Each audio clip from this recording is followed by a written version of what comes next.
अदी नूरुल हुदा शाह के रुकेश करण खां वल मां हिकिड़ी अदीअ सां लाॻापियल ॻाल्हि तव्हांखे ॿुधायां। अदी सोशल मीडिया ते एक्टिव आहे, ट्विटर ते थोड़ी सख़्त गिरब आहे, सच बि चई सघे थी। पोइ हिकिड़ो सभा जो सिंधी मिडिल क्लासी उन अदीअ जे हर ट्विटर ते ख़िलाफ़ लिखणु शुरू कयो। मूंखे इहा ॻाल्हि सम्झ में ई न आई त ही छा पियो थिए। पोइ हिकिड़े ॾींहुं मां उनजे वालिद साहब खे चयो त तो वारो छोकिरो उहो अदीअ जे ख़िलाफ़ ई छो थो लिखे जंहिंजी घुर्ज ई कान्हे। चई त प्रमोशन वठिणो हो मुंहिंजे पुट खे, सो इहा मुखालफ़त ज़रूरी हुई ऐं मां पंहिंजी ॾाढ़ी साण खणी अदीअ खां माफ़ी वठी आयो आहियां। हिकिड़ो सिंधी मिडिल क्लास पंहिंजे नक खां अॻियां ॾिसण लाइ तयार ई कोन्हे। ऐं ॿियो मिडिल क्लास अहिड़ो आहे जेको चए थो त कुझु न कुझु हिक ॿिए ते ॻाल्हि बि कंदा हलूं, गॾु बि वेहूं, हिक ॿिए खे सम्झायूं बि सम्झूं बि।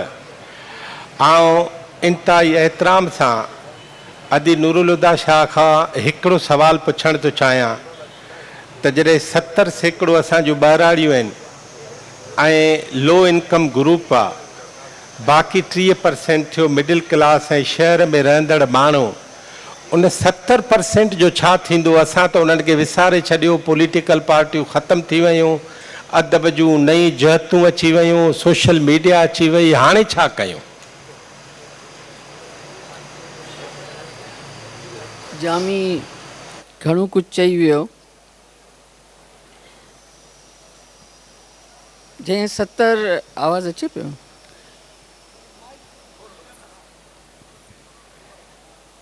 जंहिं 70% जी तव्हां सैकड़ो माण्हुनि जी तव्हां ॻाल्हि था करियो, ऐं ख़ुदि बि पहिरीं ॾाढो ख़ुशि बि थींदी आहियां। जीअं जामी चयो त पहिरीं पॉज़िटिव ॻाल्हाईंदुसि, पोइ जेको आहे सो तनक़ीद कंदसि।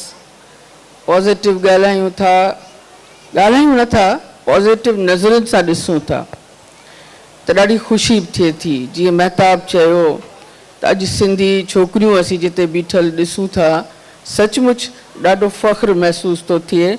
ऐं उन्हनि जे शऊर में जिते कई माण्हुनि जो रोल हूंदो ऐं आहे बि, उते जीअं औरत मार्च जी इन्हनि सभिनी जी ॻाल्हि थी, त अहिड़ा एफर्ट्स बि, अहिड़ा बहादुर नाला बि शामिल आहिनि उन में। अॼु असीं ॾिसूं था, अञा असांजे वेझे माज़ीअ जी ॻाल्हि आहे, छोकिरियूं नाला बदिलाए लिखंदियूं हुयूं, पंहिंजे नाले सां कोन लिखंदियूं हुयूं। अॼु असीं ॾिसूं था त हैदराबाद जूं, कराची त छॾे ॾियो, हैदराबाद जूं ऐं नंढनि शहरनि जूं छोकिरियूं हिननि जे औरत मार्च में, हिननि जे मेलनि में नचनि बि पियूं, ॻाइनि बि पियूं, हथ बि लोॾीनि पियूं, इंजॉय बि कनि पियूं। मंज़र ॾाढो हसीन आहे, ज़ाहिर आहे। ऐं महताब जी ॻाल्हि वांगुरु त इहो त यकीन आहे असांखे त इन्हनि खे हक़ ऐं आज़ादी मिले या न मिले, ही पंहिंजा हक़ ऐं आज़ादी आख़िरकार बि माणे वठंदियूं। कुझु हूंदियूं जेके फुरे वठंदियूं, कुझु हूंदियूं जेके क़ाइल कंदियूं। बहरहाल वक़्तु बदिलजी वेंदो, ॾाढी ख़ुशी थी थिए। असांजे नौजवाननि खे असीं ॾिसूं था। मूं सवेर जॾहिं आउं हेठि लथसि ऐं हिते आयसि त मूं ॾाढे फ़ख़्र सां हिते जेके बुक स्टॉल्स आहिनि उन्हनि में सिंधी किताबनि जा फ़ोटू कढी सोशल मीडिया ते लॻाया त सिंध जे अदबी मेले में ही सिंधी किताब आहिनि। जीअं जामी चयो, इन्हनि जा पढ़ंदड़ बि आहिनि, ही नौजवान आहिनि जेके उन्हनि जा पढ़ंदड़ आहिनि। ख़ुदि उर्दूअ जे अदीबनि, शाइरनि पाण मूंखे ॿुधायो त पब्लिशर्स त असांजा किताब घणे में घणा सिंध ऐं बलूचिस्तान में पढ़िया था वञनि, कराची में कोन था पढ़िया वञनि, सिंध जे नंढनि शहरनि में पढ़िया था वञनि।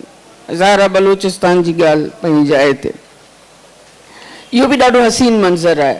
तालीम जे मामले में जेको अमर जेको बि कुझु चयो, तालीम जे मामले में हिकिड़े पासे ॾाढा ख़ुशि आहियूं।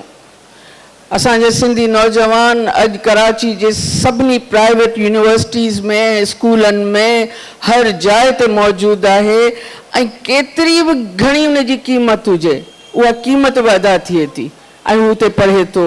इन खां वॾी ख़ुशी ॻाल्हि इहा आहे त कराचीअ खां अॻियां जी उॾाम बि भरे थो ऐं कराचीअ खां ॿाहिरि निकिरे थो, मुल्क खां ॿाहिरि निकिरे थो, समुंड जे पार वञे थो ऐं वॾा वॾा कम करे पियो ऐं नाला ठाहे पियो पंहिंजा ऐं सिंध जो नालो रोशन करे पियो। इहो ॾाढो हसीन मंज़र आहे। हीउ मेलाप तमामु हसीन मंज़र आहिनि, पर सियासी जलसा हसीन मंज़र कोन आहिनि। जॾहिं असीं हिते था अचूं, सिंध जे शऊर ते था अचूं, त 75% आबादी जेका सिंध जी आहे, उहो हिकिड़ो वॾो क्वेश्चन मार्क आहे असांजे अॻियां। जामी घणो कुझु चई वियो। असांजी सभ खां वॾी ख़राबी, असांजी सभ खां वॾी कमज़ोरी इहा आहे त असीं जेके अॻियां निकिरी था वञूं। डॉक्टर जाफ़र ॾाढा सुठा सवाल तव्हांजे साम्हूं आंदा।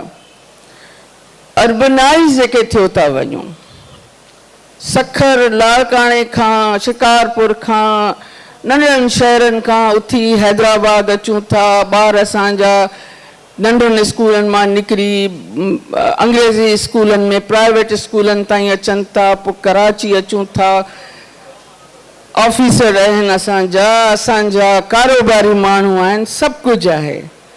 पर माफ़ कजो, जेका शइ असीं ॾिसूं था उहा इहा आहे त असां मुड़ी पुठियां कोन था निहारियूं। कंहिं बि क़ौम जी कामयाबी इहा कान्हे त हू कल्चरल ड्रेस पाए बीहे थी, कल्चरल डे मल्हाए थी। भले मल्हाए, इहो त ईअं ई आहे जीअं तव्हां सालगिरह मल्हायो, ख़ुशियूं मल्हायो, मेला करियो, पर कंहिं बि क़ौम जी सुञाणप इहा न आहे। कंहिं बि क़ौम जी सुञाणप इहा आहे त हू पंहिंजा पुठियां जिन खे छॾे आया आहिनि उन्हनि सां मुहबत कई वञे, उन्हनि खे ओन कयो वञे, उन्हनि जे लाइ सोचियो वञे त हिननि जो छा थींदो, जिन जो कुझु बि कोन पियो थिए, जिन खे दुनिया में फ़क़ति हिकिड़ो कमु आहे, सिर्फ़ु हिकिड़ो कमु आहे।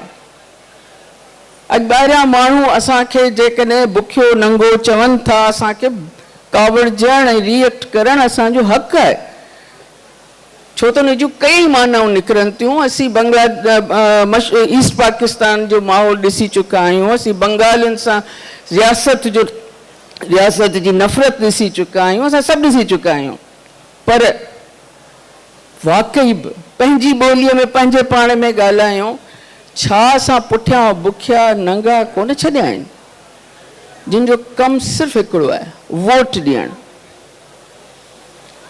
ऐं अमर सां माज़रत सां इख़्तिलाफ़ कंदुसि, तमामु घणी माज़रत सां तबदी इख़्तिलाफ़ कंदुसि। सिंध में इन 75% जे लाइ, इन्हनि माण्हुनि लाइ जेको तालीमी सूरत हाल आहे, उहा सचमुच ॾाढी अलमनाक आहे, ॾाढी दर्दनाक आहे। उन ते एहतिजाज करणु, असां उन ते एहतिजाज करण बि विसारे छॾियो आहे। जेका बार बार मिडिल क्लास जी ॻाल्हि पई अचे, बार बार असीं ख़ुशि आहियूं, असीं अर्बनाइज़ थी विया आहियूं, असांजा ॿार वाक़ई जदीद दौर जा, जेका प्रोफेसर जाफ़र जेका ॻाल्हि कई त असां क़दीम त आहियूं पर छा जदीद आहियूं, उहे जेके थोरा असीं जदीद थी विया आहियूं। छा असीं आवाज़ उथारियूं था? कॾहिं बि असां इन ॻाल्हि ते इंडिविजुअली हर तरह सां छा असां आवाज़ उथारियूं था त सिंध में स्कूलनि जी छा हालत आहे, असांजे ॿारनि जे पढ़ाईअ लाइ मुस्तक़बिल लाइ कहिड़ा रस्ता आहिनि।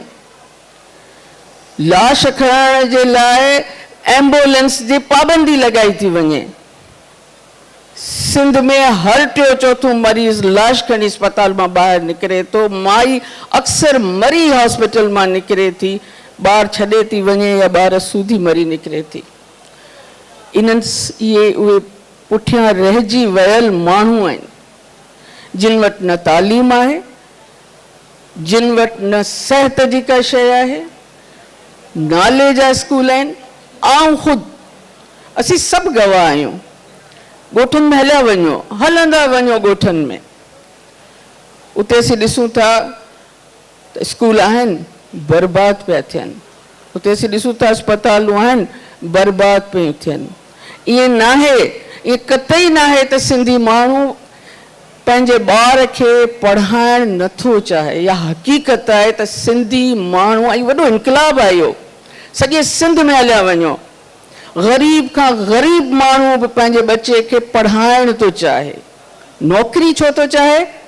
छो त अर्बनाइज़ थियणु थो चाहे। न ख़बर न आहे अर्बनाइज़ कीअं थीबो, हुनखे सिर्फ़ु इहा ख़बर आहे त हिनखे नौकिरी मिलंदी, हीउ शहर वेंदो, आउं शहरी थींदुसि, मुंहिंजा ईंदड़ नस्ल शहरी थींदा। पर ख़बर न आहे इन ॻाल्हि जी। पर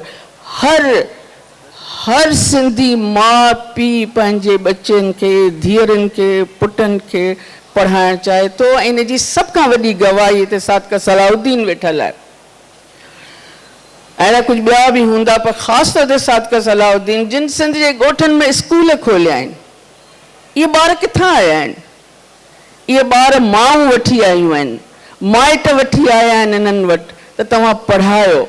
ऐं हिननि पढ़ाइण वारा आंदा आहिनि, जिन खे पढ़ाइणु अचे थो, जेके हिननि जो मुस्तक़बिल ठाहिणु चाहिनि था।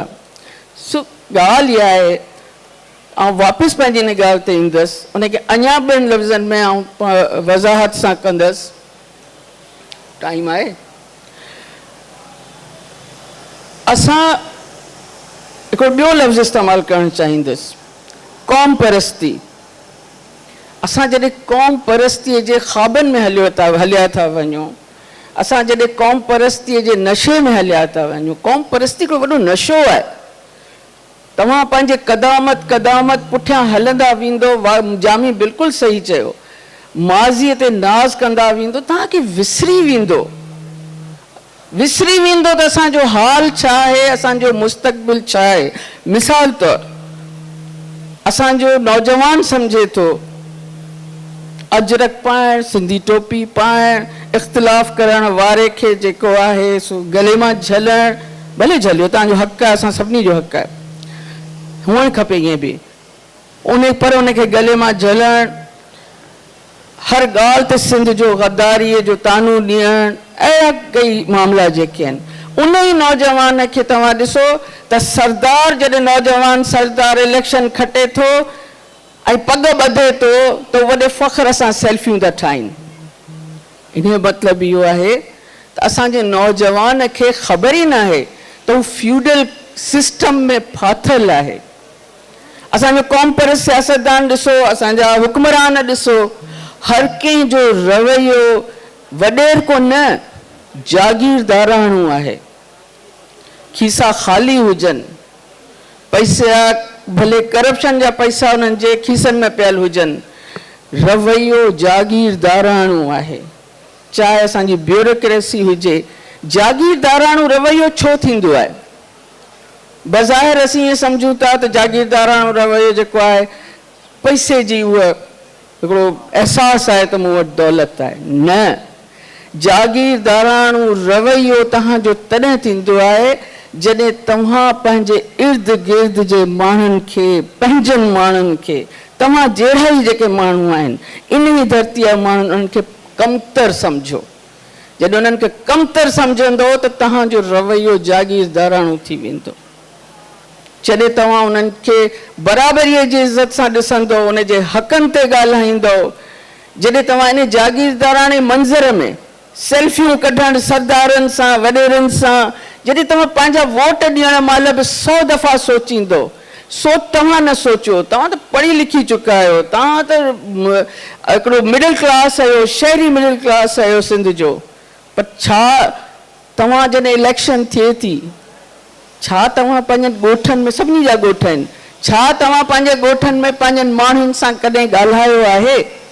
छा तव्हां कॾहिं हुननि खे चयो आहे त हिकिड़े लम्हे लाइ सोचियो, पंहिंजी हैसियत ते सोचियो, पंहिंजी मुस्तक़बिल ते सोचियो? का बि हुकूमत का बि हुकूमत तव्हां मंझां ई हुजे कॾहिं बि बेख़बर नथी थी सघे जेसि ताईं उहा क़ौम बेख़बर न हूंदी। क़ौम जेकॾहिं हिकिड़ी नौकरीअ में ख़ुशि आहे, क़ौम जा नौजवान हिकिड़ी डिग्री हिकिड़ी नौकरी ऐं जहाज़ जे टिकेट में ख़ुशि आहिनि ऐं पंहिंजो ज़ाती नालो ठाहे विया आहिनि, त पोइ पुठियां हिननि लाइ केरु निहारींदो? का बि हुकूमत नथी निहारे सघे जेसि ताईं तव्हांजे अंदरि उहो जज़्बो न हूंदो। क़ौम परस्ती पंहिंजे क़ौम जी ख़बर वठण जो नालो आहे। फ़क़ति इहा शइ आहे क़ौम परस्ती, ॿी शइ वतन परस्ती आहे जेका तव्हांखे पंहिंजी धरतीअ सां मुहबत करणु सेखारे थी। सो मुंहिंजी जेका डॉक्टर साहब जेका ॻाल्हि कई से कि 70% 75% पुठियां असांजी सिंध पई आहे। बख़ुदा उहो हिकिड़ो बहितर मुस्तक़बिल चाहे थी ऐं ॻोल्हे पई ऐं बन में भटके पई, पेर उघाड़ा अथनि, स्कूल ख़ाली अथनि, ठला गुदाम आहिनि, अस्पतालूं कोन आहिनि, जे आहिनि त एम्बुलेंसूं कोन आहिनि, अन्न कोन्हे, अटो कोन्हे। शहर में अटो महांगो थो थिए त हिते हेॾी रड़ पई थिए। सोचियो त सही ॻोठ वारे जो कहिड़ो हाल हूंदो जंहिंजी आमदनी हेतिरी आहे। इहे तव्हांजा सिंधी आहिनि। जेसि ताईं हिननि जी ख़बर न वठंदो तेसि ताईं छाजी क़ौम परस्ती, छाजी वतन परस्ती, छाजी जेको आहे तव्हां वदारीअ जा सर्टिफिकेट ॾींदो। ऐं फ़क़ति ॿिनि लफ़्ज़नि में ॻाल्हि ख़तमु कंदुसि, असां टाइम बि ख़तमु थी वियो आहे। ख़ुदा रा पुठियां मुड़ी निहारियो, पुठियां मुड़ी निहारियो। हालात एॾा सुठा आहिनि या न आहिनि, फ़क़ति निहारींदो त ख़ुदि ब ख़ुदि ॻाल्हाईंदो त का न का बहितरी।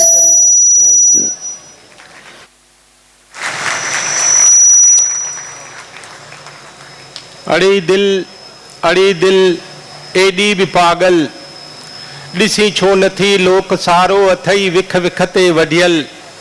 को आ कुर्बन कुठो, को आ कातीअ कुठल, रुगो नाहे तुंहिंजे मुंहिंजे वफ़ाउनि जफ़ाउनि जे मातम कदनि में ही महशर मतल। अड़ी दिल हल उन्हनि ॾे बहल, जिनजो ॾोर छलड़ो नाहे ॿुधल, जिनजा खेट चेट ॿेट सभु विकिजी वयल, हल उन्हनि ॾे बहल। असांजे हिन सेशन जी पुॼाणी ते आउं समूरनि पैनलिस्टनि जो थोराइतो आहियां। वेंदे वेंदे सिंध लिटरेचर फेस्टिवल जे पारां हिन स्टेज तां अव्हांखे सिर्फ़ु हिकिड़ी रिक्वेस्ट, हिकिड़ो अर्ज़ु कंदो हलां त हिकु हिकु माण्हू पंहिंजो पंहिंजो कमु शुरू कंदो त बि सिंध जी सणाई थींदी। अव्हां जी वॾी महिरबानी।